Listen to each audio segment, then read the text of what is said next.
Welcome back. I'm Rick Sanchez. I want to bring you up to date on this situation that's going on in the Gulf of Mexico. It seems to get worse every single day as far as clarity goes, so the American people could even understand the problem. It's just as bad as well. The process, the strategies changed on a daily basis, and so far we can assure you that none of them have worked. In fact, none of them have even come close to working. But then we ask the question about how we got into this mess in the first place, and that's where I bring in my next guest. His name is Mike Mason. He has accused BP of cheating on testing these blowout preventers. Remember, the blowout preventer is that mechanism that as soon as there's a leak should, boom, seal the tube that goes through. So it closes it up so that the oil doesn't shoot through. I know that was a kind of a primitive explanation, but it's as best I can do with my hands. Mr. Mason, thank you, sir, for joining us. Good afternoon, Rick. How are you? Fantastic. What did you do in Alaska that would make you an expert on knowing whether or not companies like BP were following their directives or not?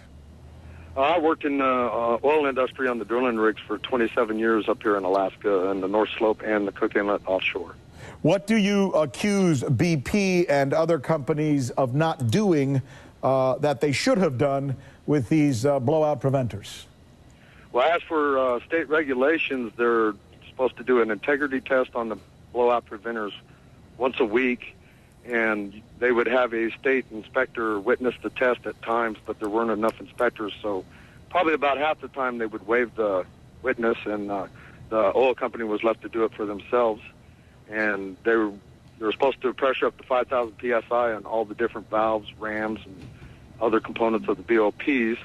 And what they would do is they were supposed to pressure up on them for 5 minutes. And what they would do with the paper chart that they use, it would be kind of like a seismograph chart type thing where, you know, the ink pen would go on the paper. Right. And, yes, and what they would do is pressure up for 10, 20, 30 seconds and see that it was holding the 5,000, and they would take their finger and move the chart 5 minutes, and then they would bleed the pressure off and go on to the next valve by saving time doing that. What you have just explained to us is dishonest.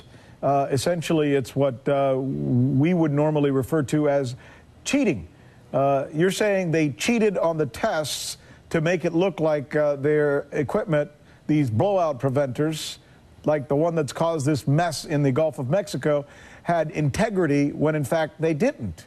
Did I get any of that wrong? No, sir, you did not.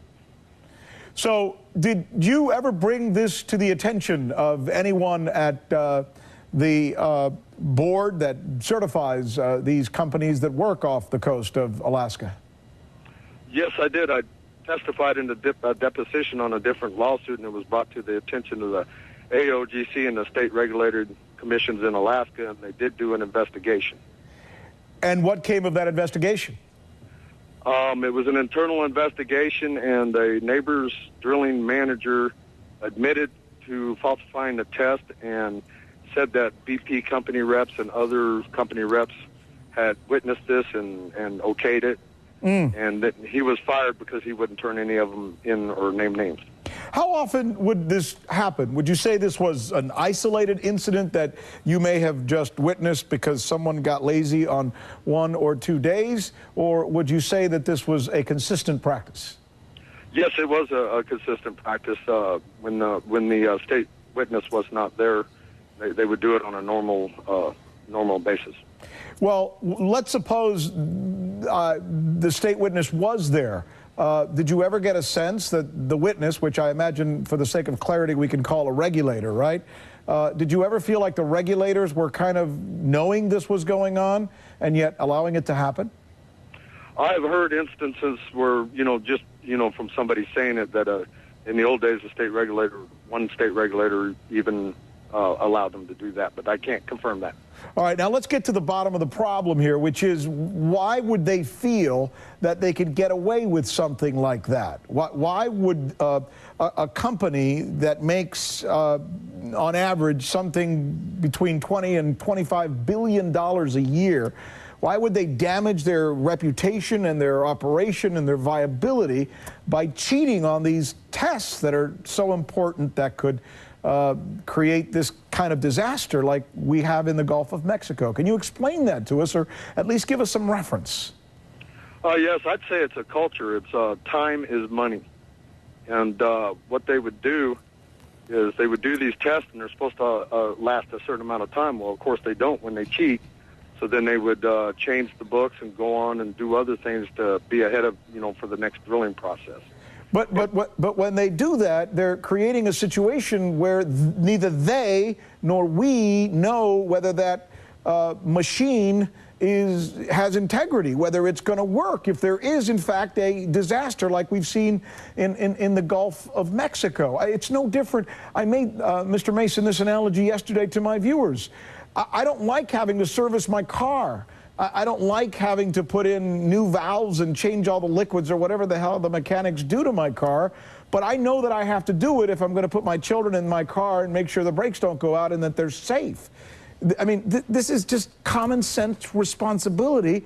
I'm almost bothered in having to say this, but it sounds like what you're saying is that they weren't being responsible or safe or using common sense. For the sake of what? Money.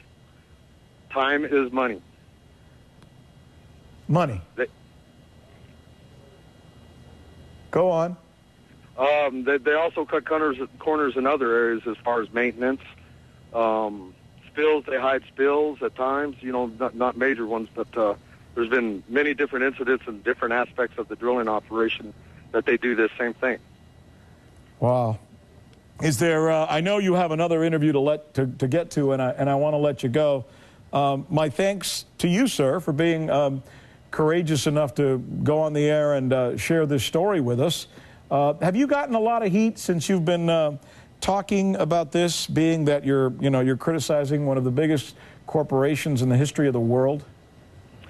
No, I live in a remote area, so I really haven't had any yet. I was fired in 2006, so basically been oil field free, as you say, for 4 years. So it's just coming back because of this incident and the history of what I've testified to.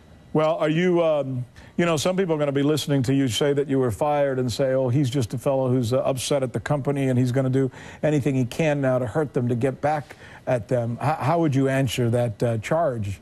I'm not saying it's come about yet, but in case it does. Well, I expect that from BP because that's their culture. I expect them fully to try to smear me as much as possible, but I don't do it for that reason. I do it because of the 11 men that died and because the culture that BP has and the refineries and 15 people killed there. That's my only concern. It's a hell of an interview and a heck of a thing to share with the American people. Mr. Mason, we thank you, sir, for taking time to come on and share some of these extremely disturbing and revealing facts with us. We appreciate it. I appreciate it too, Rick. Thank you. We should tell you, too, that we invited BP to join us, but they say that they're declining to comment at this time on this story, noting an investigation of the incident is still ongoing. Stop quote. Meantime, take a look at this.